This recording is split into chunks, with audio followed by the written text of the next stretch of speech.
Tenho certezas, tenho dúvidas, tenho medo, tenho alegrias, tenho mágoas, tenho pensamentos loucos. Sou eu, és tu, no fundo nós. Até porque cada vez que me sento aqui para conversar com alguém, eu sei que somos todos malucos. Olá a todos, sejam bem-vindos a mais um episódio do Somos Todos Malucos 2022, provavelmente ainda em novembro, quando vocês vão ouvir isto, ou início de dezembro. Bom Natal para todos.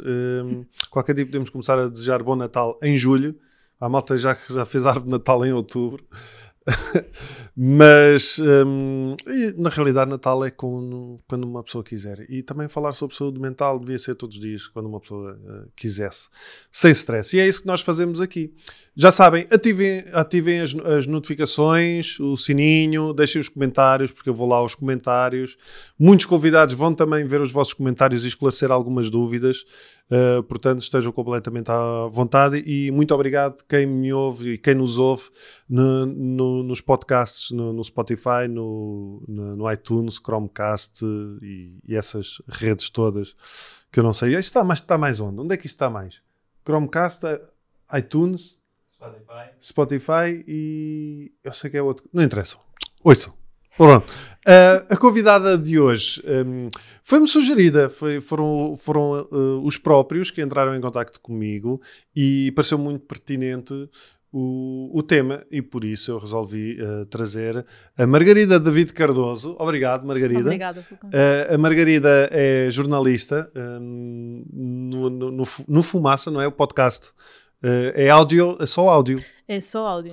É um projeto muito interessante, é um podcast de jornalismo de investigação que se foca sobretudo nas injustiças e desigualdades. Tem alguns trabalhos, fazem um trabalho bastante profundo, tem trabalhos como, eu selecionei aqui 3, a Palestina, Histórias de um País Ocupado, estive há muito pouco tempo em Israel, curiosamente, Dá-lhe Gás, o Exército de Precários, ao qual eu também já pertenci.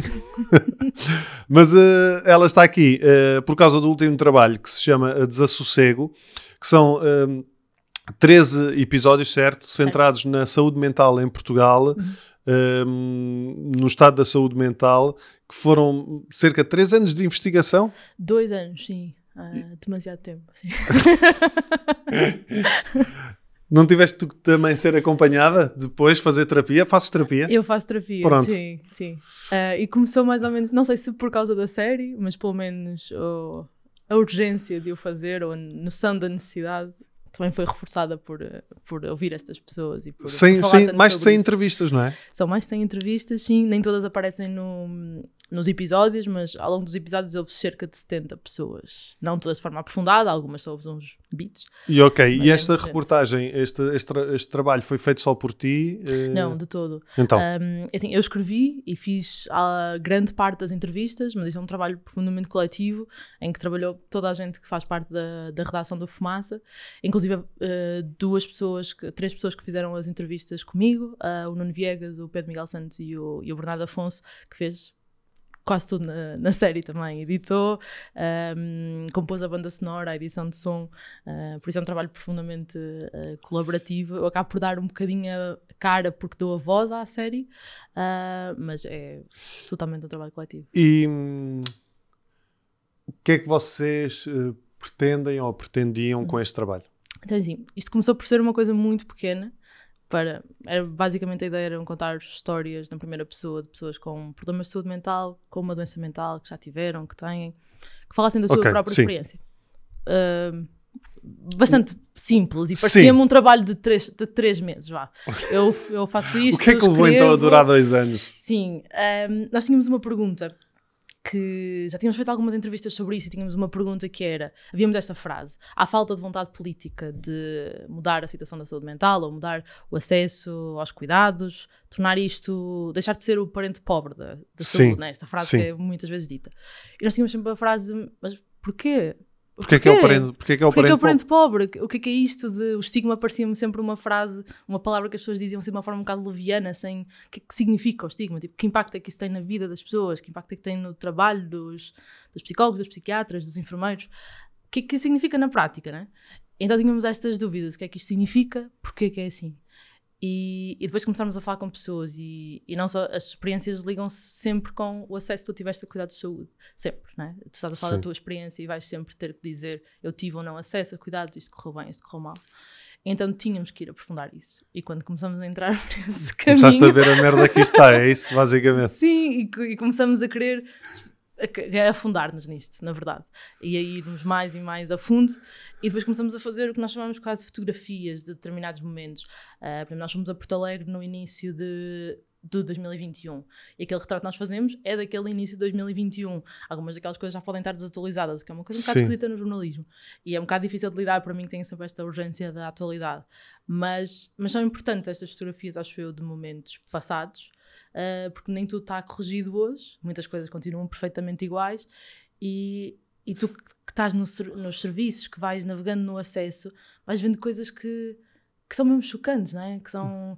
Sabe, tipo? Demoras um ano a ter uma consulta, demoras meio ano a ter uma consulta, vais ter uma consulta e a consulta demora 15 minutos e tu sentes que... Estiveste há um ano à espera... Sim, eu não tive, mas ouvi alguns casos de pessoas que tiveram exatamente esse tempo e depois chegam e as consultas são muito curtas e não sentem que tiveram o verdadeiro acompanhamento e se calhar até ficam frustrados com a psiquiatria e se calhar até desistem e depois andam nesta roda, né? Essa, por exemplo, começando talvez por essa questão do estigma, o que é que vocês perceberam, porque era uma pergunta de partida também, não é? Sim. O que é que vocês perceberam em relação ao estigma, por exemplo? Sim, acho que percebemos uma coisa que não é muito palpável as consequências, são muito palpáveis as consequências do estigma, não é uma coisa nada esotérica de o estigma da saúde mental. Sim. É uma coisa mesmo palpável, que inibe as pessoas procurarem cuidados, faz com que se sintam sozinhas, embora os problemas de saúde mental sejam uma coisa tão prevalente, que é daquelas coisas mesmo rings a bell, não é? Sentir que uma pessoa está sozinha quando há milhões de pessoas com problemas muito semelhantes. Não é? Mas lá está, mas é o caso, as pessoas não falam, claro, não é? Exato. Claro, sim. Se as pessoas não falam, vão achar que são sempre elas, só elas é que têm essa questão. E quando tu olhas para os números é mesmo dissonante, que é como é que tu te podes sentir sozinho no meio de uma multidão de pessoas que sente ou que passa por ter experiências semelhantes às tuas. E também foi por isso que nós queremos muito contar estas histórias pessoais, que é para as trazer, e todos os episódios, não só os primeiros 5 são só histórias pessoais, os outros são mais narrativos, mais... todos eles têm muitas histórias pessoais precisamente por causa disso, porque há sempre aquele sentimento de essa pessoa sente o mesmo que eu sinto, ou eu também já pensei isso, eu também já estive aí. Qual foi assim os casos mais gritantes que vocês ouviram relacionados com o estigma? Porque pelo que eu percebi abordaram o estigma, porque o estigma está em todo o lado, está da própria pessoa, não é? Sim. Em relação a ela e à saúde mental, da família. Sim. E eu próprio, antes de tu termos falado, eu próprio já tinha ouvido casos, estigma dos próprios médicos, muitas vezes médicos de família ou de clínica geral, não é? Sim. E dos próprios psiquiatras. Mas como? Como assim? Há um psiquiatra que aparece logo nesse episódio sobre estigma, que é o Jamil Caldas de Almeida, é um dos... é professor catedrático, é bastante importante na política de saúde mental, e ele diz, o estigma também é um problema nosso, e eu acho que isso é também muito significativo ouvir dos psiquiatras, que é a doença mental é uma coisa muito assustadora para toda a gente, mesmo para os psiquiatras que contactam com ela. Então a ideia de projetares e dizer estas pessoas são os doentes, mas isto nunca me poderia acontecer a mim. Quando tu convidaste a Susana Sousa Almeida, ela também fala disto, não é? Muito difícil para ti, tu ver-te como uma pessoa doente, porque os doentes são os outros. E esse lado do estigma acho que também é muito forte e afeta toda a gente, inclusive os psiquiatras. E há outro psiquiatra, o Pedro Morgado, que diz o estigma não...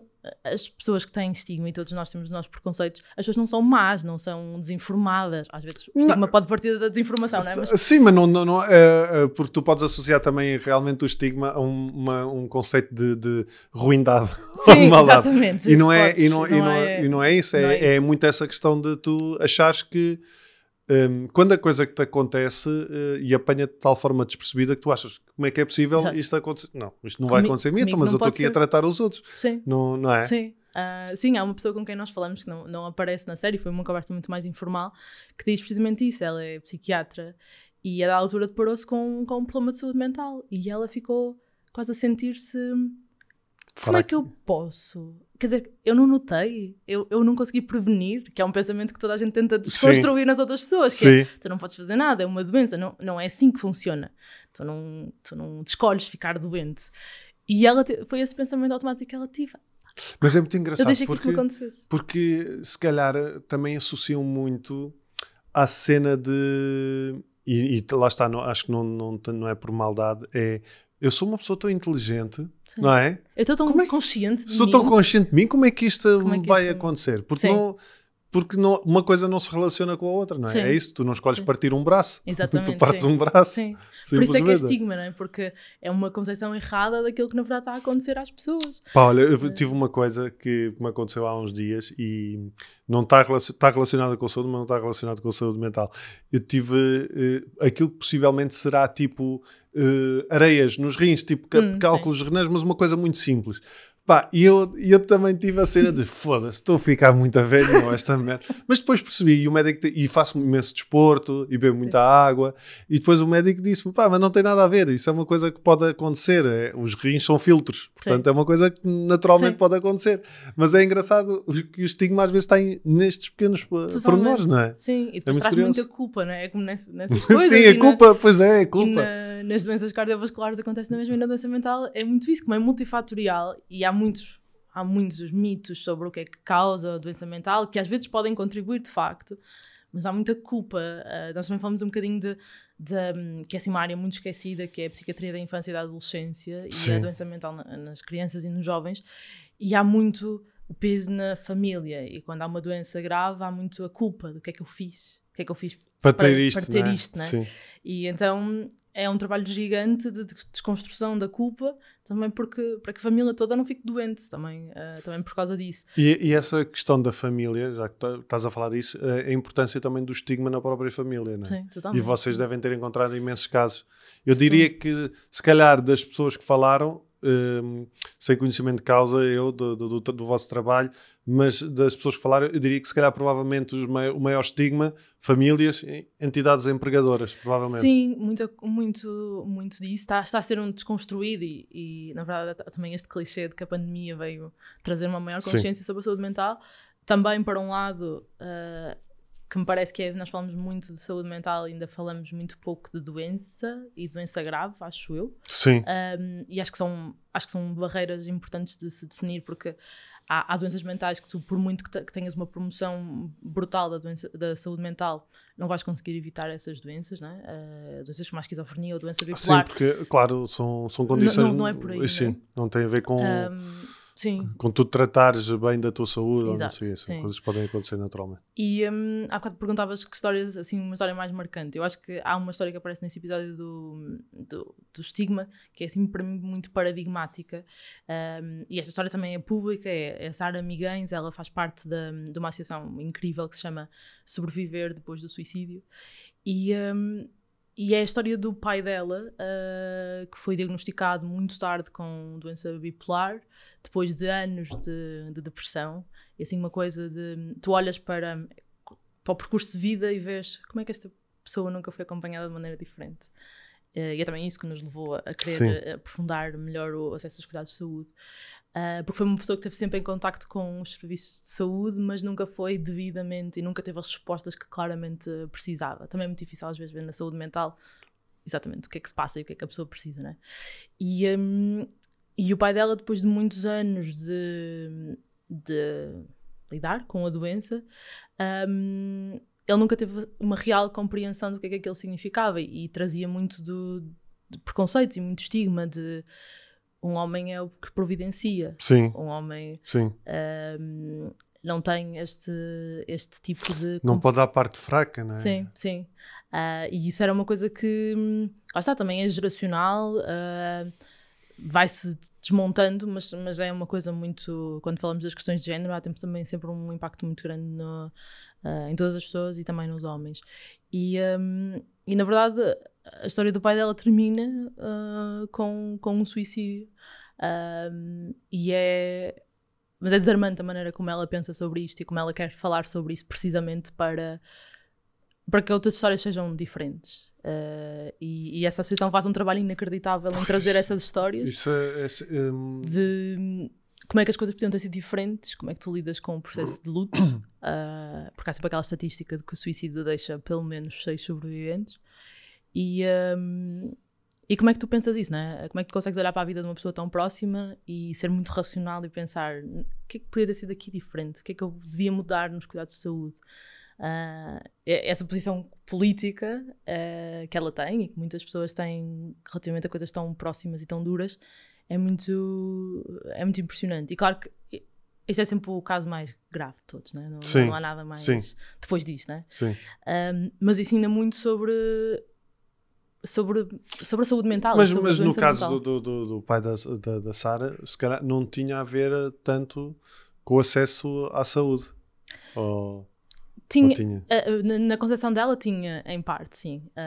O agravamento da doença foi acontecendo também por falta de acesso a cuidados de saúde, na opinião dela e na maneira como ela olha para as coisas. Pronto, as estatísticas do suicídio dizem que cerca de 90% das pessoas que morrem por suicídio tinham sintomas da doença mental. As outras são um bocadinho difíceis de explicar, mas o suicídio é assim uma coisa muito nebulosa. Mas há aqui uma relação para ela e na verdade noutras pessoas com quem falamos de suicídio há sempre aqui uma relação com acesso aos cuidados de saúde. Não necessariamente de causal, não é dizer, se ele tivesse... Sim, claro, mas se calhar... diferente, pois, é muito difícil fazer isso. Sim, né? porque depois tu estás a fazer, lá está, futurologia. Sim, e estás claro. E é também uma maneira de lidar com o luto, não é? Mas informa-te um bocadinho sobre decisões que podes tomar. É uma coisa que nós também tentamos trazer nesta série, que é pessoas envolvidas também têm uma opinião política sobre cuidados de saúde e sobre como é que as coisas podiam ser diferentes. Pode não ser uma opinião técnica, mas é uma opinião que é importante ouvir. A Associação de Famílias com Pessoas com Experiência de Doença Mental, familiarmente, fala muito desta coisa. Pelo menos ouçam-nos. E eles têm um trabalho técnico impressionante, mas têm muita a posição de as pessoas que lidam todos os dias com os cuidados de saúde mental podem não ter a mesma linguagem que tem um psicólogo ou um psiquiatra, mas conhecem profundamente. Sim, mas estão no campo. Exatamente, conhecem-no profundamente e sabem, e quando dizem são precisos, por exemplo, terapeutas ocupacionais ou psicólogos, ou o que eu precisava era de uma ocupação, é sempre... E aquilo que vocês viram basicamente é que não há. Que os recursos são limitados, é isso? Sim. Eu sei que há cerca de, nos serviços de saúde, no Sistema Nacional de Saúde, cerca de 400 psicólogos, se não me engano, 400 e poucos psicólogos. Sim, os números são um bocadinho difícil de saber quantos é que existem nos cuidados de saúde de psiquiatria e saúde mental, porque a agregação é feita pelos hospitais todos, mas há uma falta muito grande de tudo o que não são psiquiatras. O coordenador das políticas de saúde mental diz muito isto. Não é que haja psiquiatras em excesso, mas os números estão seguros. Tudo o resto há uma grande falta de psicólogos, de enfermeiros especialistas, de pedopsiquiatras, de terapeutas ocupacionais. Tu estavas a falar disso, do próprio estigma dos psiquiatras e eu acho que há ainda também o estigma do próprio sistema, não é? Porque há uns tempos estive numa conversa com umas pessoas que trabalham num hospital em psiquiatria. E foi muito curioso porque elas disseram que o estigma começa dentro do próprio hospital, porque tu tens todas as áreas de intervenção num sítio e depois numa porta ao fundo, psiquiatria. Sim. Tipo, está assim o sítio separado, sim. Não é? Sim. E tu estás a criar o estigma logo aí. Totalmente. Os maluquinhos chegam ali ao ponto, ao fundo, que é para não incomodarem ninguém. Sim, é uma segregação com bases históricas, não é? Sempre vimos isso da segregação dos manicômios. Sim. E dos asilos psiquiátricos, dos manicômios, e ainda tens muitos serviços separados, e separados às vezes quilómetros. Em Faro, por exemplo, o serviço de psiquiatria dista é na mesma rua, mas é uma avenida gigante, e o serviço de psiquiatria é separado, na Guarda é separado, em Porto Alegre é separado, é o único serviço à parte do resto do hospital. As pessoas têm que ser transportadas de maca para a urgência. Ainda existe esta coisa de o utente psiquiátrico tem que ser chamado uma ambulância diferente para o ir buscar, não é? Dentro do hospital. Em alguns serviços isto ainda acontece. E apesar do PRR, por exemplo, trazer obras e reabilitação de alguns serviços, é difícil fazer isto. É difícil os hospitais quererem fazer este investimento. Vamos pôr a psiquiatria ao lado de todas as outras especialidades médicas. E para muitas pessoas ainda não é. Uma especialidade médica como Pá, como as aqui outras em nesse Lisboa, sentido. tu tens o Júlio de Matos, que é um hospital psiquiátrico, Sim, embora englobe uma data de coisas lá dentro. sim, É muito curioso. Sim. Por exemplo, é onde eu vou dar sangue. Exato, sim. Sim, o hospital abriu há uns anos e tens muita coisa lá dentro. E tens Farmed. associações que não têm nada a ver com saúde mental. Exato, Mas tu, deste puto que a gente diz sempre, vai, mas é para o Júlio de Matos. Sim. Não é? Assim, ele vai para o Magalhães Lemos, sim. Depois, Magalhães Lemos é no Porto. é no Porto, sim. Pois, tu és do Norte, sim. vocês lá diziam isso à Sim. malta, não é? Tens que ir para o Magalhães Lemos. Sim, e o estigma tem estas dimensões todas, não é? Que são muito... de teres dificuldade de ter acesso a cuidados de saúde, teres o teu estigma interiorizado e depois ainda pensar, mas eu vou para um hospital psiquiátrico, mas eu sou tão triste. E se calhar isso pode fazer com que tu... Eu ouvi isto de alguns psiquiatras, a doença mental ainda põe mais barreiras do que as outras doenças. Muitas pessoas já têm a resistência de ir ao hospital e de reconhecerem como doentes. E tu depois não vais, vou para um hospital psiquiátrico. Pá, eu não sei se já foste acompanhada por psiquiatria. Já fui. E eu próprio tive o estigma, como é óbvio. Claro. E eu lembro-me, quando a primeira vez que fui ao psiquiatra, era num prédio normal, o consultório, a clínica, e era só clínica de psiquiatria. E eu lembro que eu fiquei no carro à espera que ninguém entrasse no prédio para eu poder entrar. Claro. Para ninguém me ver entrar. Exato. Sim. E tu fazias isso se fosse ao cardiologista? Claro que não. Não, é isso. Sim. Não é? E eu acho que já nem em oncologia tu fazias isso, porque Sim. a oncologia tem um estigma também pesado, não é? Sim. Tem uma história pesada. Mas o Gustavo Jesus, o psiquiatra que já veio aqui algumas vezes, ele diz uma coisa muito curiosa, que é, por exemplo, nós estávamos a falar do próprio estigma das entidades no trabalho, e ele diz que tu, hoje em dia, e tu és recebido, se tu...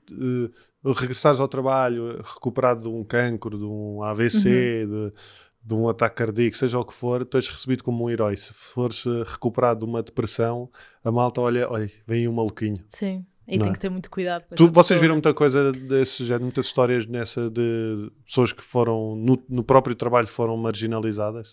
Vimos pessoas que tiveram muita dificuldade em regressar. Não tanto histórias de marginalização, mas de muita dificuldade nesse momento, ou porque está toda a gente com muitos paninhos quentes, como eu não vou estabilizar esta pessoa muito frágil, e muito o processo interno de pensar, eu já não sou competente, eu já não sei fazer isto, eu já não estou adaptado para isto, essa doença mudou-me, e esse processo de desconstruir tudo isso e de voltar a uma vida ativa, que as pessoas conseguem voltar e conseguem ser trabalhar da mesma forma que trabalhavam antes, é muito difícil. E ouvimos muitos casos também de pessoas que trabalham com pessoas com doença mental grave, de como é que as empresas podem adaptar a isto e ir para além dos cartazes motivacionais e do well-being e de facto ser sítios de promoção de saúde mental e principalmente se uma pessoa tem uma doença, como é que ela pode encontrar no espaço de trabalho um sítio quase acolhedor no sentido de se aquela pessoa tiver, por exemplo, um surto ou tiver a decair na sua doença, vão os colegas de trabalho se conseguir identificar. A pessoa está a ir muitas vezes à casa de banho, a pessoa está a ser estranha, porque é que ela está a desaparecer? Estava calada? Será que ela está a tomar a medicação? Está a ser acompanhada? Será que está alguma coisa a acontecer?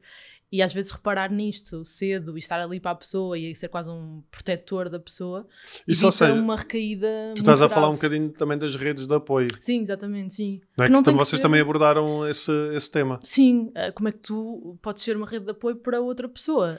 E a rede de apoio é uma coisa muito mais abrangente do que isso, não é? Sim, sim. Eu acho que falta se calhar, e aquilo que vocês terão visto é que falta se calhar uma educação para a saúde mental, de família, amigos, de escolas, entidades empregadoras, mas acaba também se calhar por haver falta de lugares com condições, não é? Sim. Os próprios trabalhos, se tu pensares, não sei como é que é, porque eu não trabalho numa empresa, mas dá-me a ideia que se calhar muitos sítios não têm sítios agradáveis para tu poderes relaxar.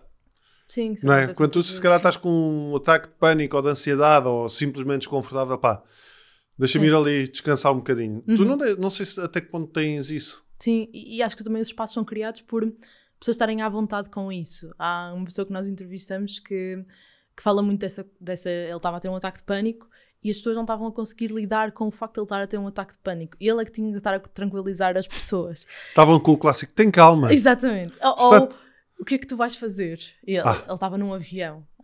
E essa é assim a segunda história que ouves na série.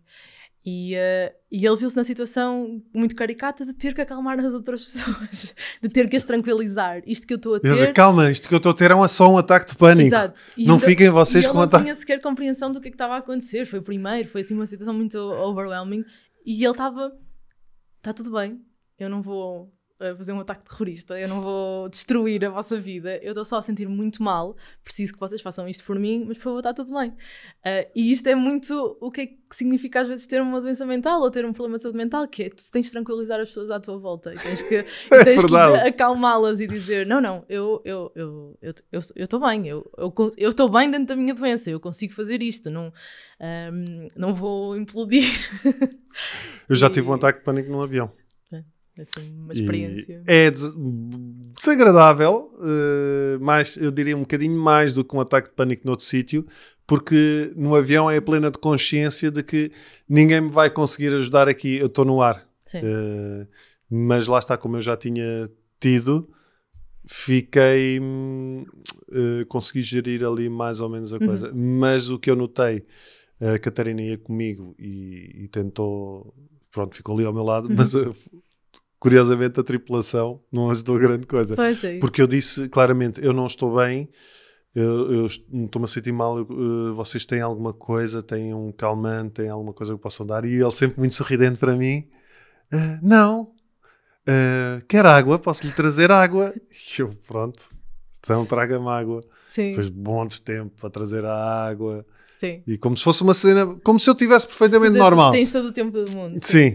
É se calhar também essa falta de... Sim, dessa literacia, não é? De saber o que fazer. E cada vez mais temos quase pessoas com pequenos cursos em primeiros socorros. Pois é. Tu tens um imenso conhecimento sobre os sintomas do AVC. Há assim muita informação começa a existir, sobre isso. Aliás, tu até já tiras aqueles cursos para saberes trabalhar com desfibriladores nas empresas, não é? Sim, e tens muito essa consciência do que é que significa. Por exemplo, acho que o caso do AVC é uma coisa interessante. As pessoas têm quase a lista de sintomas. É uma coisa que vai circulando mediaticamente e há assim um alerta muito grande de um trabalho incrível feito por cardiologistas nesse sentido da literacia. E na saúde mental ainda foi uma coisa que aconteceu muito nesta série, por exemplo, confusão entre o que é um psicólogo e um psiquiatra. Mas confusão de parte de quem? Das pessoas que entrevistaram? Das pessoas que entrevistamos, sim. De familiares ou de próprias pessoas que lidam com o sistema e que são doentes ou que tiveram algum problema. E esta confusão ainda existe muito. Acho que a psicoeducação e a educação para a saúde mental, mesmo das pessoas que estão doentes, ainda é um caminho muito grande que temos que fazer. Há uma psiquiatra que também recebeste aqui, a Inês Almeida Melo, que fala muito dessa ideia de os doentes têm que ser os especialistas na sua doença. Porque isso é que te dá armas para que tu consegues lidar com o teu ataque de pânico, porque sabias perfeitamente o que é que estava a acontecer e mesmo que a doença te tolde um insight, sim, mas tu tens a consciência. E é isso que te dá ferramentas para conseguires lidar e te conseguires proteger. E se as pessoas à tua volta também souberem o que é, podem nunca ter passado pela experiência. Sim, mas nem que seja o não desvalorizar. Exatamente, sim. Que eu acho que isso é o que ainda acontece muitas vezes e é por isso as pessoas não é por serem maldosas, como é óbvio, mas como não estão a sentir aquilo, nem têm noção, obviamente para elas o tem calma é uma coisa perfeitamente normal de dizer. Porque está tudo bem, tem calma, não há stress nenhum. Só que quem está a lidar com isso nessa altura não acha isso. Também deve ter ouvido muitas vezes, é uma coisa que nos contam muitas vezes, que é: mas tu tens tudo. Porquê é que estás assim? Mas está tudo bem, está sol. O dia está espetacular, meu. Sim. E há uma pessoa que entrevistamos que fala muito disso, outra vez, é um caso muito pesado de uma filha, uma sobrevivente de suicídio. A mãe dela suicidou-se e ela falava muito disso, que as pessoas diziam isso destruía-a totalmente, porque ela não tinha nada, ela não conseguia aproveitar nada. Ela podia ter as coisas, mas a doença fazia com que ela não aproveitasse nada. E essa ideia para mim é também muito visual do que é que às vezes é a doença mental, que é: tu tens as coisas, mas tu não estás a aproveitá-las, tu não sabes que uso lhes dar. Não fazem sentido, não têm a emoção associada às coisas boas. Coisas boas são só isso no papel, não tem emoção associada porque tu não a consegues sentir. E esse vazio acho também muito poderoso para tentar perceber o que é outra pessoa ter uma doença mental. Acho que é uma coisa muito importante na doença mental, que é tu não precisas de passar por isso, tu não precisas ter um ataque de pânico para compreender ou pelo menos empatizar com uma pessoa que tem um ataque de pânico. Sim, eu acho que é muito isso, é empatia. Exatamente. É sim. tu, ok, eu não sei o que é que esta pessoa está a sofrer, mas compreendo que é real. Exatamente, sim. E depois há essa questão, estava-me aqui a lembrar, que para além de não haver essa literacia, não é, em relação à saúde mental, também, e aquilo que eu suponho que vocês perceberam é que também, lá está, as pessoas esperam às vezes no Sistema Nacional de Saúde meio ano, um ano. Sim. Mas eu acho que isso também varia muito, porque, por exemplo, eu já fui ao Sistema Nacional de Saúde e não era conhecido. Sim. E a consulta foi rápida. Sim, era uma... Como é que isso acontece? Há uma... Tem a ver pela zona, não? Provavelmente. Isto acontece em muitas áreas da saúde, que é uma desigualdade bastante grande e que depois cria quase questões de... põe em causa questões de justiça e de equidade social, que é, há sítios que tu tens que não precisam de ser uma cidade como Porto e Lisboa, há sítios que têm serviços de saúde mental muito eficazes, muito aliados, muito próximos da comunidade, em que tu tens tratamentos acessíveis, tens consultas bastante ágeis, em que podes pedir uma consulta de crise e ela no espaço de horas ou de dias acontece, e tens acesso a psicólogos, tens acesso a terapia ocupacional, consegues vir fazer tratamentos mais inovadores a grandes cidades, e depois tens autênticos zonas isoladas. Qual foi o pior caso que lembras-te? Eu acho que o pior caso é a psiquiatria da infância e adolescência no Algarve. Existe um pedopsiquiatra a meio tempo no Serviço Nacional de Saúde. A meio tempo? A meio tempo. Para quantos utentes? 30 mil? Não tenho noção, mas muitas crianças e muitos jovens que quando estão em estados muito graves são encaminhados para Lisboa e têm resposta em Lisboa, mas às vezes são muitos quilómetros, podem ser 500 quilómetros ida e volta. E quem é que paga? Pode haver, ou seja, as pessoas podem ir de ambulância, mas depois há coisas muito perversas. Por exemplo, há um enfermeiro que nos conta que trabalha na Dona Estefânia, que é no Hospital Dona Estefânia, para onde estes jovens vêm, por exemplo, se vierem de urgência, e ele fala muito destas coisas, estas miudezas, mas que são muito perversas, que é, eu se vejo que está um rapaz do Algarve, uma rapariga, eu tenho o cuidado de ser atendido rapidamente, porque se a ambulância for embora, depois a família tem que pagar o transporte de volta, e então há aqui uma agilização. Este tipo de coisas são muito... Isso é uma cena, eu não sei, não é? É perverso e é uma cena muito portuguesa, tipo, estamos sempre a dar o jeitinho, sim, ou seja, sim, tu própria acabas por justificar não se investir.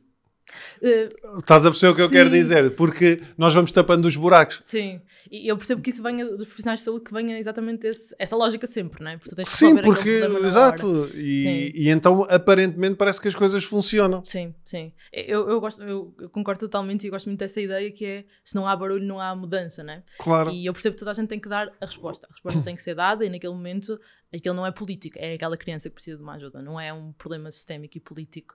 E a verdade é que os profissionais de saúde há anos que estão a dizer isto. Se fores pesquisar a quantidade de notícias que existe sobre esta situação do Algarve, quase todos os anos existe este título: só existe um pedopsiquiatra no Algarve. Existem 3 no Algarve e no Alentejo, juntos. Também, porque é que as crianças do Algarve precisam de ajuda? Têm sol, têm praia. Está tudo bem. Não é? Tem figos, tem Dom Rodrigues. Para que é que precisam de ajuda? Sim. O jeito da riso, mas fogo, realmente. E eu acho que isso é o estigma outra vez. A maneira como coisas muito graves de falta de acesso acontecem na saúde mental e há notícias sobre elas e até são faladas e elas não saem desta...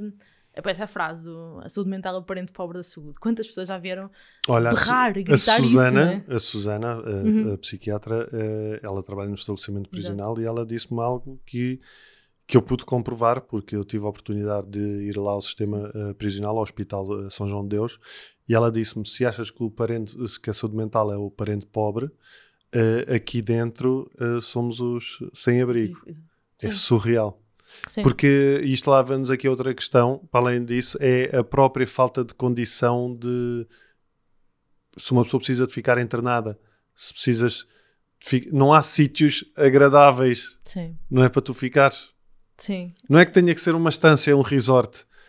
Mas eu, pelo menos a ideia que eu tenho é que, e se calhar vocês saberão melhor, é que se uma pessoa que tem um surto psicótico ou qualquer coisa e tem que ficar internada, no sítio onde vai ficar, provavelmente ainda vai ficar pior. Novamente, eu acho que há muitas diferenças de sítios para Pois é, sítios. isso. E também da altura em que tu és internado, por exemplo. E nós ouvimos histórias dos dois espectros, de uma pessoa que esteve internada e sentiu que o internamento lhe mudou a vida. Foi uma coisa muito dura e é sempre duro, porque vais ver sempre pessoas em situações muito diferentes e tu próprio estás muito vulnerável, seja qual for o teu problema. Mas o internamento mudou-lhe a vida completamente. Ela conseguiu encontrar finalmente a medicação que fazia sentido, porque no internamento há muito tempo e um ambiente controlado para tu testares medicação, para fazeres até escolhas mais arriscadas, em que se calhar fazes uma medicação que vai demorar uns dias a fazer efeito, que se tu estivesse em casa, se calhar o médico não ia arriscar. Mas ele está num ambiente controlado, sim. E o internamento funciona muito nesse sentido, que é proteger-te e dar-te hipóteses de tratamento que se calhar fora não conseguias ter. E o internamento mudou a vida de forma radical. Ela tinha um trabalho muito estressante e tinha uma depressão profundíssima. E o internamento não só ela encontrou um tratamento que funcionava, como houve um enfermeiro em atividades ocupacionais, era um internamento que tinha atividades ocupacionais, a desafiou a fazer yoga para outros utentes. E aquilo para ela foi uma coisa... Ela já fazia yoga e foi revolucionário perceber, consigo ajudar pessoas e isto faz sentido para outras pessoas. E hoje ela é instrutora de yoga por causa dessa coisa minúscula que um enfermeiro se lembrou. Esta pessoa está aqui a fazer yoga, se calhar ela podia fazer para utentes, e aquilo foi perfeitamente revolucionário para ela. Mas depois também há pessoas que têm experiências muito duras de internamento, precisamente por causa disso que dizias, porque as condições não são... nota-se um desinvestimento nos serviços, nota-se que não existe investimento na manutenção dos serviços. Há pessoas que relatam terem frio a tomar banho, terem condições em que o que estão a fazer é babar-se para enfrentar a televisão. Por isso tens serviços diametralmente opostos, às vezes a não muitos quilómetros de distância, uns em que tens pessoas a fazer yoga e outros em que tens pessoas com nada para fazer durante o internamento. E lá está, isso tem a ver com a gestão de cada direção regional? Será? Tem a ver com cada direção hospitalar.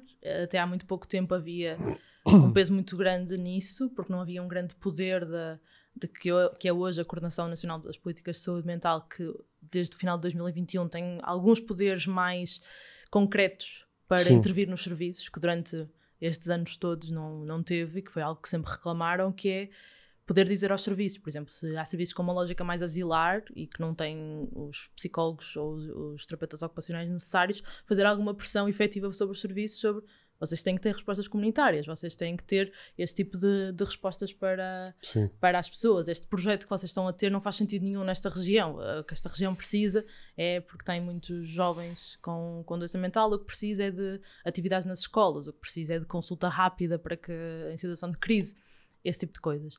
E agora eles têm mais poder para fazer esta gestão e parece-me que as pessoas que estão a coordenar isto estão bastante otimistas com essa possibilidade de mudança.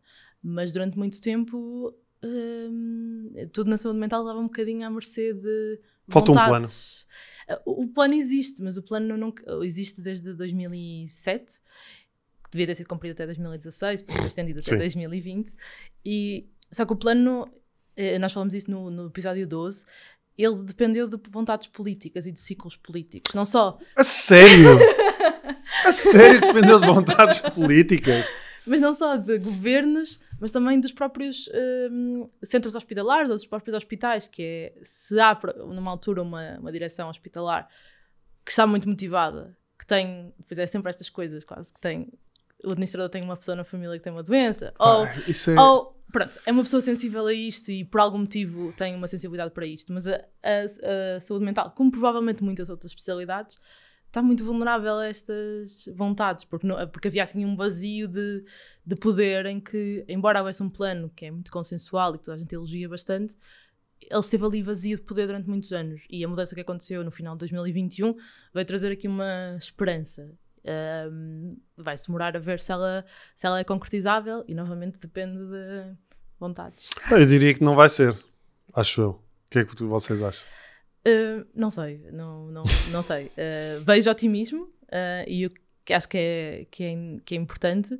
Esta série veio acompanhar um bocadinho estas mudanças. Quando nós começamos a fazer, as coisas eram muito... Não havia não havia poder de coordenação, estávamos assim na lógica de precisamos de poder executivo para implementar mudanças, e depois à medida que fomos fazendo a série estas mudanças foram acontecendo, e foi havendo aqui uma mudança completa de otimismo, de quem está há muitos anos a tentar vocês viram, políticas de saúde mental. Sim, porque vocês lá está, começaram este trabalho há 2 anos e tal, não é? Foi antes da pandemia? Ou já estava a pandemia, sim, no verão de 2020. Que nós começamos. E então viram que há mudanças?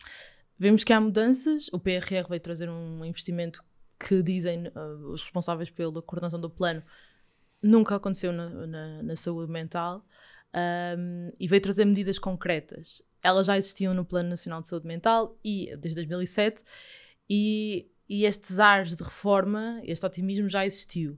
E é também por isso que nós achamos que a série é importante, que é falar sobre a história é bastante importante para tu também contextualizares o presente, né? E teres... Sim, porque isto está uma merda, mas já foi pior. Sim, totalmente. Também, não é? É um bocadinho essa ideia, não é? Aprendes com o passado e também com a questão de... o teu otimismo também tem que ser baseado em determinadas coisas. E tu veres erros que foram cometidos, se calhar ensinam-te a estar mais defensivo quando vires determinadas políticas serem adotadas ou determinada esperança ser... porque há muito isto, é anunciado o Hospital X ou é anunciada a mudança X. E se calhar se fores pesquisar já tinha sido anunciado há 4 anos e depois nunca aconteceu. E se calhar se tu souberes isso podes reclamar com mais força, pelo menos indignar-te com mais força. Não sei o que é que fazes com essa informação, mas pelo menos tens essa informação.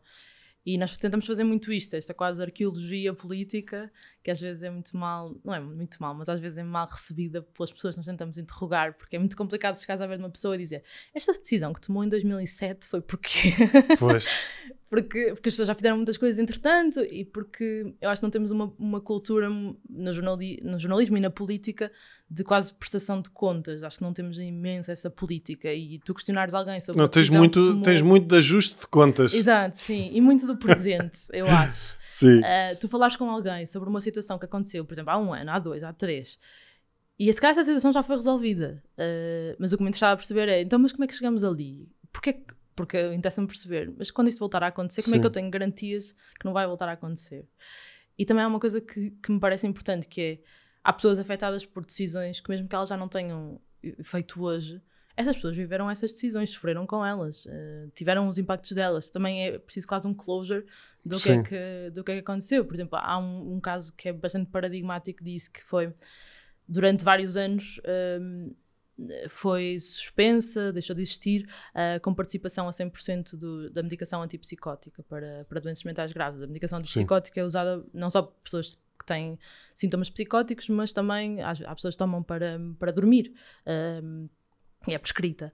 E durante muito tempo, foi uma reivindicação gigante das associações, essa prescrição foi gratuita, no SNS e nos privados também, e pronto, as pessoas tinham acesso gratuito mediante, porque estamos a falar também muitas vezes de pessoas com doença bipolar ou com esquizofrenia que são muitas vezes pessoas com poucos rendimentos e que ou que não quer, ou que a resistência ao tratamento é grande, por isso tu facilitares esse cuidado, e lá está, se não o pagar, facilita. Sim. É importante. E em 2011, se não me engano, essa situação foi revertida, porque havia uma política do governo e havia de facto alguns casos de fraude ao Estado em medicamentos, e numa decisão que abrangeu vários medicamentos sobre a retirada da comparticipação, e ela passou para 90%, 95%, significava que algumas pessoas tinham que pagar 15, 20, 30 euros por cada toma de antipsicóticos. E isso durou durante vários anos. Só foi revertido em 2021, ou seja, durou cerca de 10 anos. 11 anos, sim. E isso tem um impacto enorme nas pessoas. E isso deve ter aumentado os casos de descompensações. Descompensações, surtos. Sim. Há nessa altura números vários. Disso? Tem ideia? Não há números disso, pelo menos que eu tenha encontrado. Há bastantes notícias na altura e nos anos seguintes sobre pessoas que chegaram à urgência em que os psiquiatras detectavam esta pessoa deixou de fazer a sua medicação. Nós ainda no início de 2021 encontramos, por exemplo, em Porto Alegre, uma coisa que é um jogo, que é o hospital disponibilizava alguns medicamentos antipsicóticos gratuitamente, mas eram os mais baratos, que são também os que têm mais efeitos secundários. E então andavas sempre aqui neste... que são os mais antigos, né? Sim. Então andavas sempre aqui neste jogo dos psiquiatras. Por um lado tens as limitações económicas das pessoas, então se calhar vais prescrever o gratuito, mas o gratuito não é tão bom, não é tão eficaz, mas se prescrevesse o outra pessoa não podia pagar. E agora isto já não é assim. Isto agora já não é assim, e em 2021 voltou-se à comparticipação a 100%, que foi uma reivindicação muito grande de associações desta área e de profissionais desta área, mas demorou 10 anos. E eu acho que esta história é muito significativa. Há muitas pessoas que me dizem, mas isso já não é assim. Mas foi durante 10 anos. Acho que é significativo falar sobre isto, porque se calhar...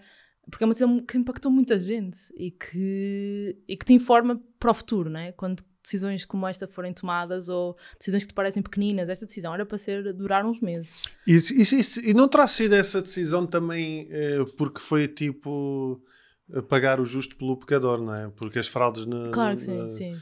nos medicamentos, se calhar, não era só em relação à saúde mental, era em relação a outras... Sim, e havia realmente fraude na saúde mental e um valor elevado, mas acabou por ser uma medida que tinha um efeito que acabou por ter outros. Claro, porque facilita, não é? Em vez de se andar a investigar porque é que havia as fraudes ou onde é que haviam, olha, pronto, a gente acaba com esta... Mas isso também revela um bocadinho o estigma. Sim, e a falta de poder sim, tipo, do género as pessoas não, pagam e pronto. E diz um bocadinho sobre, às vezes, como é que se tomam decisões com uma boa intenção, que porque não se vê a imagem toda, acabam por ter efeitos muito perversos. E também, lá está, não havia uma coordenação ou alguém com poder na saúde mental que dissesse, não, mas isto... Houve muitos psiquiatras a dizer, não, isto é muito perigoso.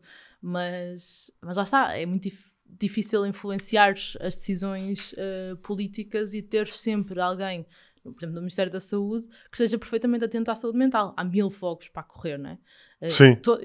Estamos aqui há muito tempo a falar da saúde mental, mas podia estar aqui um oncologista a falar de coisas muito semelhantes, não é? É muito difícil... Vocês têm comparação com outros casos fora do país? Não falamos muito disso, não. Decidimos não mergulhar nesse mundo sem fundo. Então focamos muito em Portugal. Como é que, não tenho ideia, é que lá está, tu tens às vezes uma ideia muito romântica, sobretudo nos países nórdicos, que é tudo espetacular, mas que obviamente também não há de ser assim. Sim. Mas eu não tenho ideia como é que é retratado nos outros países da saúde mental. Eu ouço muitas vezes retratado por profissionais de saúde portugueses, também porque há uma ligação ao sistema de saúde na Grã-Bretanha de ser dos mais inovadores e especialmente na psiquiatria comunitária, de teres pessoas que vão a casa fazer consultas e tratamentos e haver uma grande psiquiatria comunitária, mas ao mesmo tempo, por exemplo, os números de prescrição de antidepressivos deles também não são assim tão baixos como seria de esperar. Portanto, há muita referência à Grã-Bretanha e também de alguns países nórdicos, até porque temos vários psiquiatras que foram formados, que saíram do país para ser formados e terem experiências de verdadeira psiquiatria comunitária, em que as pessoas com doença mental grave que vivem nas suas casas a vida toda e que nunca têm que ser internadas. E cá isso não existe. Tens muitas pessoas... O internamento continua a ser uma fatia mesmo muito pequenina dos cuidados de saúde mental. É muito visível. Sim. Toda a gente pensa em saúde mental e pensa no internamento.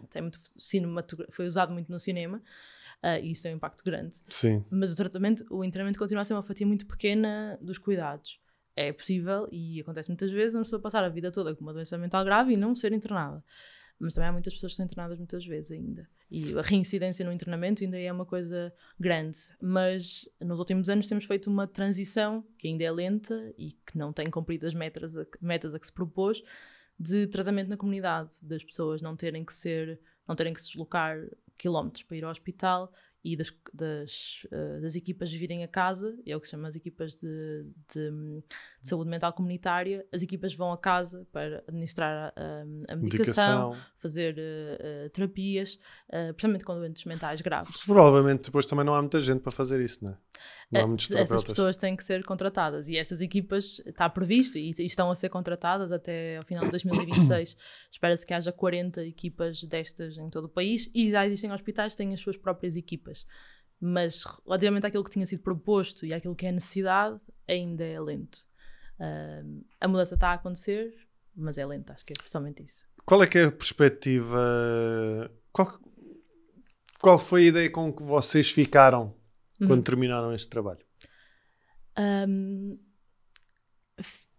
Fiquei em parte assustada, porque acho que decisões como essas dos antipsicóticos assustam-me.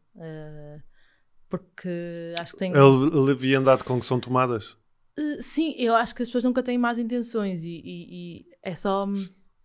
às vezes é a maneira como... Não é más intenções, mas se calhar interesses.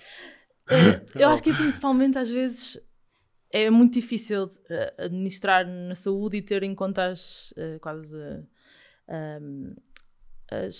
a maneira como cada área tem as suas especificidades. Sim. E a saúde mental tem especificidades muito concretas, não é? Não precisa de muitas camas como as outras especialidades precisam, não precisa de equipamento como as outras especialidades precisam, precisa de pessoas acima de tudo, precisa de muitos recursos humanos e perceber essas sensibilidades às vezes é difícil. Eu saio com otimismo, mas também com um olhar crítico, acho eu, para aquilo que aconteceu e para o que foram os últimos anos. Acho que precisamos sempre de ter essa urgência de as coisas têm que mudar rapidamente e as coisas que foram propostas e prometidas têm que ser cumpridas, e eu acredito muito nesta coisa de quase exigência cidadã das coisas que foram cumpridas. Acho que só podes fazer isso também tendo informação e sabendo as decisões que foram tomadas, e assusta-me um bocadinho o discurso, agora está tudo bem, porque agora veio o Covid e agora toda a gente se preocupa muito com a saúde mental, então agora está tudo bem. Acho que nós baixarmos a guarda há uma urgência em mudar, há coisas propostas que têm que ser cumpridas, é preciso reivindicar acesso a cuidados de saúde, não é só falar de saúde mental, é reivindicar acesso a cuidados de saúde, é apontar quando eles não são corretos, é também apontar quando eles são incríveis. Então saio com este misto. Mas viste exemplos incríveis? Sim, bastantes exemplos incríveis de equipas que estão a fazer um trabalho espetacular e que já o fazem há muito tempo, mas que também às vezes são um bocadinho o oásis, e eu também tenho um bocadinho medo deste discurso de um projeto muito fixe que dura 2 anos e que depois ele é extinto, mas o funcionamento dos serviços no dia-a-dia e a realidade das pessoas que recorrem aos serviços de saúde não reflete aquele projeto espetacular.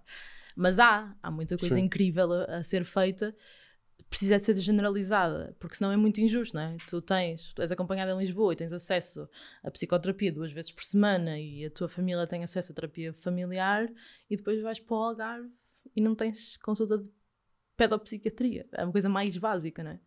E essa injustiça é muito problemática, porque não dás às outras pessoas a mesma possibilidade de recuperação, de viver a sua vida de forma livre, porque elas não tiveram o mesmo acesso ao tratamento. Perverso. Mas no meio disto eu tenho alguma esperança. Há uma questão, se calhar não vais saber responder, porque também não foi alvo do vosso trabalho, mas que surge muito e que muitas pessoas fazem, é porque é que a saúde, uma consulta de psiquiatria e psicologia no privado ainda é tão cara. Sim, não sei responder. Pois. Acho que está em linha, na verdade, com outras especialidades. Pois. O problema da psiquiatria e da psicologia é que é muito exigente em termos de tempo. Tu não vais a uma consulta e estás resolvido. Isso não existe, não é? Se calhar vais à consulta do cardiologista, vais a 2. A primeira vez, o que é? Fazes exames e na segunda mostras e está resolvido, se calhar. Sim. Na psiquiatria não existe tal coisa como ir a 2 consultas, não é? A não ser que tenhas uma insónia e isso seja resolvido assim, não é? Se tiveres um problema... Também, felizmente, ao psiquiatra também não vais teoricamente, se for Exato, não vais todos os meses. Sim. Não é? Depende muito vais 3 em 3 meses, depende de cada caso. Sim, e do estado de agudo ou não que estejas. Mas a psicologia, por exemplo, é muito exigente em termos de tempo. E depois há muito ainda... às vezes, ouvi isto algumas vezes, que é o problema do dinheiro está-me a fazer mais mal do que bem. O facto de eu ter que pagar consultas está-me a deixar tão estressada, está-me a mexer tanto com a minha vida, que se calhar eu prefiro não ter este encargo, se calhar ir correr mais vezes, ir fazer não sei o quê. Diz, lá está, e às dar vezes, um jeitinho, dar não é? um jeitinho. Arranjar subterfúgios, desenrasques. Sim. Isso é uma coisa que se ouve muito. Sim.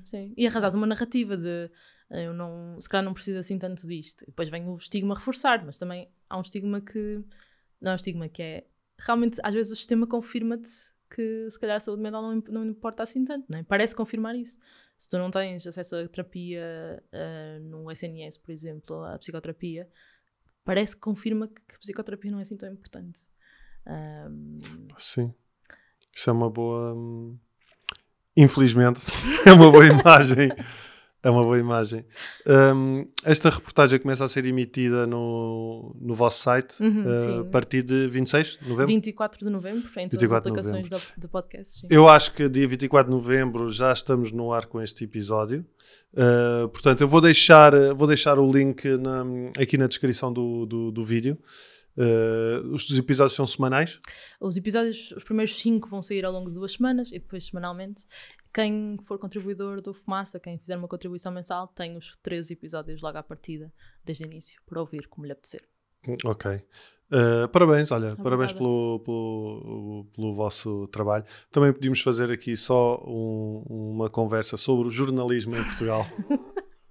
E saúde mental no jornalismo. E saúde mental no jornalismo. Opa, sim, basicamente em qualquer área. Podíamos abordar qualquer área. Margarida, obrigado por teres vindo. Quanto a vocês, já sabem, eu vou deixar então aqui o link do site do Fumaça, e onde podem acompanhar esta série e todas as outras que lá estão disponíveis. E podem contribuir para o projeto, porque é um projeto independente e que faz muito sentido.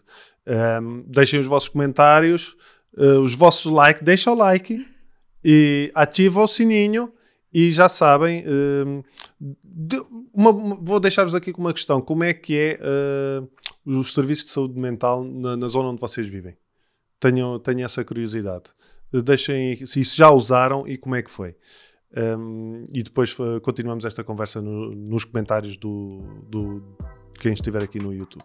Obrigado e até para a semana.